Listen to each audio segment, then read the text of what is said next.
I remember the first time I really heard the story behind "It Is Well With My Soul." Not just the melody, not just the church version where everyone sings politely, but the story underneath it, the kind that sits heavy in your chest. It started with a man named Horatio, not a famous musician, not someone chasing charts or applause, just a lawyer, a husband, a father, the kind of man who had a good life, until everything unraveled. Before the song was ever written, tragedy had already found him once. The Great Chicago Fire took nearly everything he owned. Imagine building your life brick by brick, and then watching it all turn to ash overnight. Most people would already be asking, "Why me?" But that wasn't the worst of it. A couple of years later, his wife and 4 daughters planned a trip across the Atlantic to Europe. Horatio was supposed to go with them, but business kept him behind. He told them to go ahead. He'd follow soon after, so they boarded the ship without him. Somewhere in the middle of the ocean, the unthinkable happened. Their ship collided with another vessel and began to sink. Chaos, cold water, panic. Within minutes, everything changed. His wife survived. All 4 daughters did not. When she finally reached land, she sent him a telegram, just 2 words that carry more pain than most of us could handle. Saved alone. I don't know how you even begin to process something like that. There's no guidebook for grief that deep, no words that make sense of it. Horatio immediately left to meet his wife. And this is the part that always stops me. As his ship crossed the same area where his daughters had died, the captain called him to the deck. He told him, gently, that they were now passing over the place where the tragedy had happened. Just imagine standing there. No bodies to bury, no graves to visit, just endless ocean stretching in every direction, and somewhere beneath it, the lives you loved most.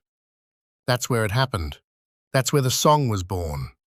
Not in a quiet room, not with perfect lighting or inspiration striking like a movie scene, but in the middle of grief, in the middle of questions that probably had no answers. And somehow, standing over the deepest loss of his life, Horatio wrote these words: "It is well with my soul." I've always wondered what that moment felt like, because let's be real, those words don't make sense on the surface. Not after loss like that, not after everything he'd been through. But maybe that's the point. Maybe "it is well" wasn't him saying everything was okay. Maybe it was him choosing something deeper than circumstances, something steadier than emotion, something that grief couldn't take away. Because the next lines hit even harder when you know the story. When sorrows like sea billows roll. Sea billows.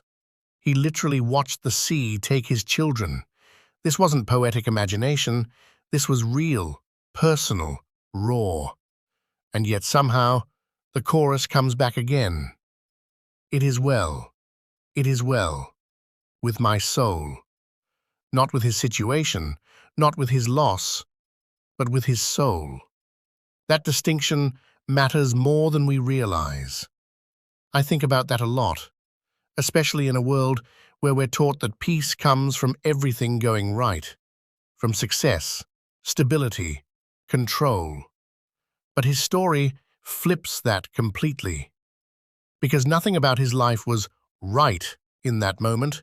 Everything was broken, everything was taken. And still, he found a way to say those words. Not because he didn't feel pain, but because his peace didn't depend on the absence of it. There's something deeply human about that kind of faith. Not the polished, easy version, but the kind that shows up when life makes no sense, when the waves don't stop, when the silence is loud. It's the kind of faith that doesn't erase grief, but somehow coexists with it. And maybe that's why the song still resonates today. Because whether you believe what he believed or not, you can feel the weight behind those words. You can tell they weren't written lightly. They weren't written from comfort.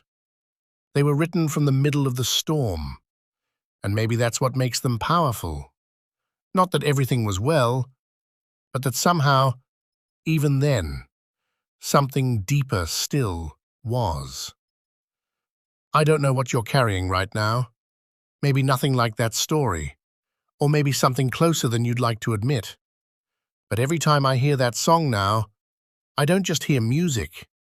I hear a man standing on a ship, staring into the ocean, choosing somehow to believe that peace is still possible. And honestly, that hits different.